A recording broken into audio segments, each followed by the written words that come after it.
Georgia, 19.5-point favorite against Georgia Tech in the Governor's Cup is what I was thinking, Chris, where I was like, that's a lame. The clean old good old-fashioned hate is not my favorite. It's a little bit. That's worse in my opinion. Governor's Cup, that's what? The Governor's Cup is. We got to workshop this. Whoever. Kentucky, Louisville, right? That's the Commonwealth Cup, if I'm not mistaken, isn't it? I should know the answer to this. Something to do with the Commonwealth. Yeah, I think it's the Commonwealth Cup. There's a lot of rivalry. I'm pretty good at most of the rivalry names, but some of them will escape me from time to time. Chris, should Georgia be worried here? It was also, by the way, Governor's Cup is Kentucky, Louisville. I was right on that. Dame, you need to know that, man. You're the Kentuckian. I know. What is the Commonwealth Cup then? Virginia Tech, I think. I think the thing is like people call Kentucky versus Louisville the battle of the Commonwealth. So I think that might be why it triggered that in my mind. Commonwealth Cup is Virginia Tech. Anyway, yeah, you gotta work on your rivalry names here, Ubben. I keep having to jump in on these. We're getting there. We got it. So clean old fashioned. Hey, Georgia Tech. Like I said, 19.5-point favorite here. Georgia fans, kind of like Ohio State fans, they're kind of worried about this game. And I think I understand why. You just gave up 226 rushing yards to UMass. And you know what Georgia Tech's going to do? To quote Brent Key, run the ball. And that's what I'm expecting to happen in this game. Brent Key, he's been in the head coach twice in this game. Once as the interim. Both times, Georgia Tech has covered the spread. So, Georgia Tech gets up for this game. They play for Brent Key in this game, and they're going to try to run the ball. Now, I am worried that Georgia Tech, the quarterback injuries, maybe that just allows Georgia to tee off here. But, I'm giving Georgia Tech a real chance to cover this and keep it close. It was, 31-23 a year ago? So, they get up for this game in a way that Georgia doesn't. I think if I recall, I think it was 31-13 or 31-7, and then Georgia Tech got kind of, pushed late. Not really garbage time, but just, Georgia thought they had it, and Georgia Tech was like, no. We're still playing, and I think Georgia didn't get that memo, if I recall. We got a voicemail from Jeff, and I want to get your thoughts on this damn week when we hear what Jeff's got to say. Hey guys, this is Jeff from Atlanta, Georgia. Longtime listener, big fan of the show. So my question is about how there's been a lot of discussion of whether or not a 3-loss SEC team, maybe Bama, could squeeze into the playoff. But my concern is that 3-loss SEC team could be Georgia if they were to lose in the SEC championship. Of course, predicated on beating Tech on Friday, so they have to go and handle their business. But assuming the Dogs beat the Jackets, Georgia had virtually been a lock to be in the playoff.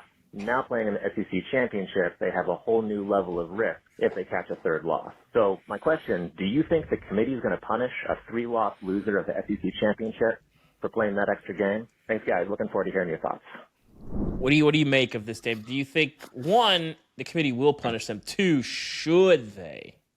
Well, we don't know how the committee is going to treat conference champion losers yet. I mean, that's been a topic of discussion for, really since they expanded this, throughout the season. That's kind of been the focal point of, an extra loss for these teams. Are they going to get punished? We don't know. We're just going to have to wait and see. But the only thing I have to go on is what I've seen in the rest of the field. And a 3-loss Alabama still has a chance to get in. So I would think by that metric alone, a Georgia team that loses in the SEC championship should still have somewhat of a chance. I don't know if it's going to be greater than that 11%, if it's going to be less than that 11%, but they should technically, statistically have a chance. But, they have to take care of this game first and foremost, because if you lose to Georgia Tech, then you have to win the SEC championship. We had kind of alluded to that on the last show. So, it's really about taking care of business this week. You can't look ahead to the SEC championship yet because of the fact that you're playing a really good Georgia Tech team. And I want to echo off piggyback off some of the points that Chris made. Not only has Brent Key done a great job as a head coach in this rivalry, well, Brent Key was the offensive line coach for Alabama when we beat Kirby Smart in Georgia in the national championship. So he's got something under his belt there. He knows a little something and how to beat this team. And then when we talk about the fact that obviously Georgia Tech is going to run the ball, well, when they beat Miami, they ran for 271 yards. So clearly when they're playing in these big games, their point of emphasis is going to be to run the football. And I know a lot of people are going to say, well, that was against Miami, and all we talk about is how bad Miami's defense is. Well, I actually found a pretty cool stat. As bad as Miami's defense is, they're ranked number 22nd in the country in total rush defense. Georgia's ranked 38th. So if I'm Georgia Tech, I'm running the damn ball. Here's the thing that people aren't talking about with the conference championship game losers is and why there's so much fear about them being penalized. Because in the past, they were penalized. You could go from being in the SEC championship to going to the Music City Bowl, or you fell pretty far down the bowl pecking order. But that was the bowl system. The bowl system, these are exhibition games trying to sell tickets. When you lose the conference championship, that drains a lot of juice out of your fan base. The committee doesn't care about selling tickets. The committee is not selecting bowl games. The committee is trying to put the 12 best, well, not the 12 best, but you know what I'm saying, the 12 best teams in the field, right? So I actually have some faith in the committee to not penalize them because of that, and I think that that's where a lot of that fear is coming from, because the conferences have seen that when they lose those games, that it happens. I mean, you forget, in year one of the BCS, K-State loses to Texas A&M in the Big 12 championship, falls all the way to the Alamo Bowl, which was like not what the Alamo Bowl is now. And they put in a rule called the K-State rule after the first year of the BCS that protected conference championship game losers from falling too far. And that was a team that was their first loss, if I'm not mistaken. So I think we're in a different era, and I think Georgia will be fine. And I think the committee can look and say, hey, look at all these other teams that we're seeing here. If Georgia goes there and loses to Texas, or I guess Texas A&M too, would Indiana have lost to Texas? Who else is sitting there on the bubble? Would SMU have lost to Texas? I think like they're going to sit there, and I think Georgia will be okay if they lose.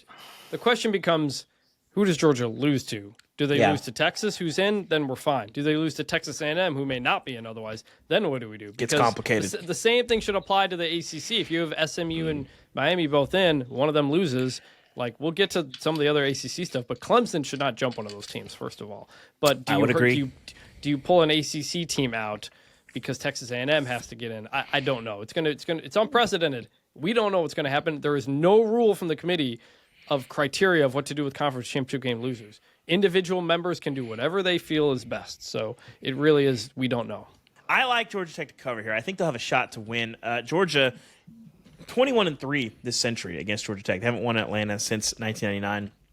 By the way, if you want to give us a voicemail, we love hearing from you guys. We try to mix it in. The show's 316-462-9852. We've heard from you guys all season. We always like hearing that, and we might get a little more in come the off season.